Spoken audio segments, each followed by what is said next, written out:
Hello friends, मेरे इस YouTube channel में आप सबका एक बार फिर स्वागत है। फ्रेंड्स, बहुत से पॉलिसी होल्डर अपनी फाइनेंशियल प्रॉब्लम के कारण अपनी पीएलआई पॉलिसी को सरेंडर करने के बारे में सोचते रहते हैं, या उन्हें पीएलआई से भी अच्छी किसी स्कीम में इन्वेस्ट करना या इंश्योरेंस करना बेहतर लगता होगा, जिस कारण से वह पीएलआई से सेटिस्फाई नहीं है और वो अपनी पीएलआई पॉलिसी को सरेंडर करना चाहते हैं। तो फ्रेंड्स, आज के हमारे इस वीडियो का टॉपिक यही है, पीएलआई पॉलिसी को सरेंडर करने का क्या प्रोसीजर है, जिसमें मैं आप सबको बताऊंगा कि आप कब और किन कंडीशंस में अपनी पीएलआई पॉलिसी को सरेंडर कर सकते हैं और इसका क्या प्रोसीजर है। वीडियो शुरू करने से पहले अगर आपने मेरे चैनल अभी तक सब्सक्राइब नहीं किया है तो प्लीज़ इसे सब्सक्राइब कर लें और मेरे चैनल पर बने रहें, ताकि आपको पीएलआई से संबंधित और इन्वेस्टमेंट से संबंधित सही और पूरी जानकारी मिलती रहे। फ्रेंड्स, सबसे पहले हम बात करते हैं कि हम कब अपनी पीएलआई पॉलिसी को सरेंडर कर सकते हैं, यानी पीएलआई पॉलिसी को सरेंडर करने की क्या क्या कंडीशंस हैं। आपसे रिक्वेस्ट है, आप वीडियो को बिना स्किप किए हुए कंटिन्यू देखें, तभी आप पीएलआई के सरेंडर प्रोसीजर को समझ पाएंगे। कंडीशन नंबर 1, पीएलआई को 3 साल पूरे होने चाहिए और 36 प्रीमियम जमा होने चाहिए, यानी आपकी पॉलिसी को ओपन किए हुए 3 साल पूरे हो जाने चाहिए और उसमें कम से कम 36 महीने का प्रीमियम जमा होना चाहिए, तब आप अपनी पीएलआई पॉलिसी को सरेंडर कर सकते हैं। कंडीशन नंबर 2, एक्टिव और लैप्स ऑफ पॉलिसी, यानी सरेंडर करते समय आपकी पॉलिसी एक्टिव होनी चाहिए। इसमें 6 महीने से ज़्यादा का प्रीमियम बकाया नहीं होना चाहिए। अगर आपकी पॉलिसी पर 6 महीने या उससे ज़्यादा का प्रीमियम बकाया रहता है तो इस पॉलिसी को लैप्स माना जाता है। अगर आप पॉलिसी को सरेंडर करना चाहते हैं तो सबसे पहले आपने जो बकाया प्रीमियम है उसको जमा करा करके पॉलिसी को एक्टिव कराना होगा, तभी ये पॉलिसी सरेंडर हो सकती है। कंडीशन नंबर 3, पीएलआई पॉलिसी की सरेंडर वैल्यू जब्त होना।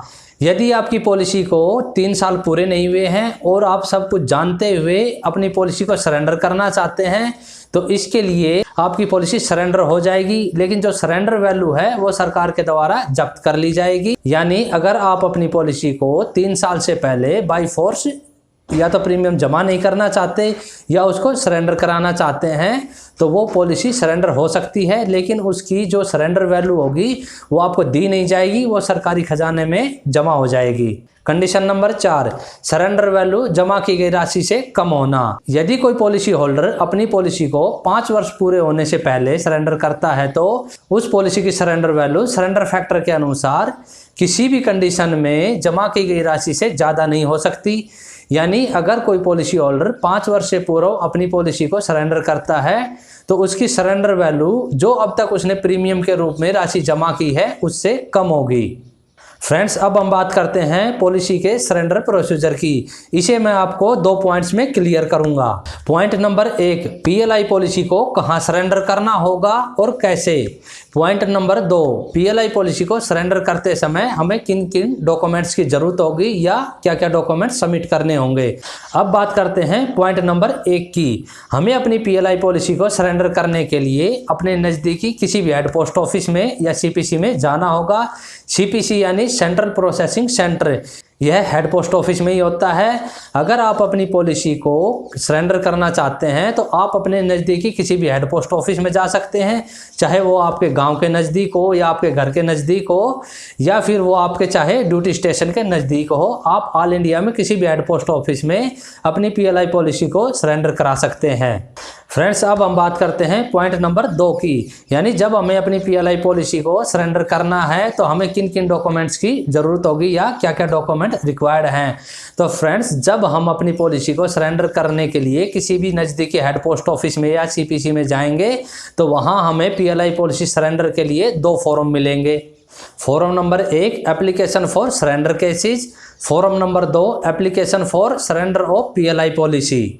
इसमें जो फॉर्म नंबर 1 है वह पीएलआई पॉलिसी को सरेंडर करने के लिए रिक्वेस्ट फॉर्म है, जिसमें लिखा रहता है कि मेरी पॉलिसी नंबर ये है और मेरा नाम ये है, मैं अपनी इस पॉलिसी को सरेंडर करना चाहता हूं, जिसकी सरेंडर वैल्यू इतने रुपए बनती है जो मुझे बता दी गई है या जिसकी मुझे जानकारी दी गई है।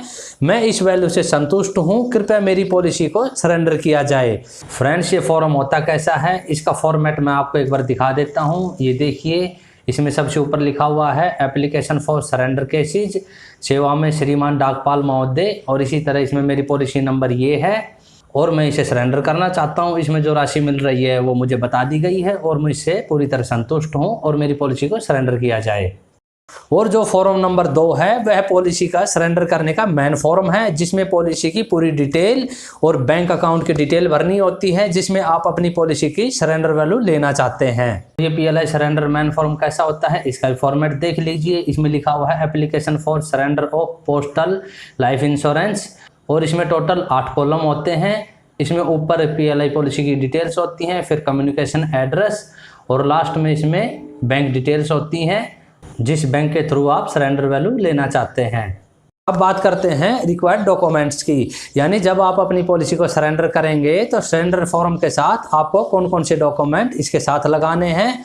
नंबर 1 है ओरिजिनल PLI पॉलिसी बॉन्ड, जो आपको पॉलिसी ओपन कराते समय इशू कर दिया जाता है। यह पॉलिसी का मेन डॉक्यूमेंट होता है, जिसे आपने सरेंडर करते समय जमा कराना होगा। Number 2 premium cash receipt book, यदि आप अपनी PLI पॉलिसी का प्रीमियम कैश डिपॉजिट करते हैं तो आपको सरेंडर करते समय अपनी पॉलिसी की रिसिप्ट बुक जमा करानी होगी। नंबर 3 लोन रीपेमेंट बुक, अगर आपने अपनी पॉलिसी पर लोन ले रखा है तो आपको लोन रीपेमेंट सबमिट करनी होगी इसके साथ, क्योंकि लोन लेते समय आपका ओरिजिनल बॉन्ड ऑलरेडी PLI में जमा हो जाता है, तो आपके पास डॉक्यूमेंट के रूप में लोन रीपेमेंट बुक होती है, जो पॉलिसी सरेंडर करते समय आपने जमा करानी होगी। नंबर 4 6 महीने की पे स्लिप, अगर आपकी PLI का प्रीमियम पे से रिकवर होता है या सैलरी से कटता है तो आपको लास्ट 6 महीने की पे स्लिप की फोटोकॉपी इसके साथ जमा करानी होंगी।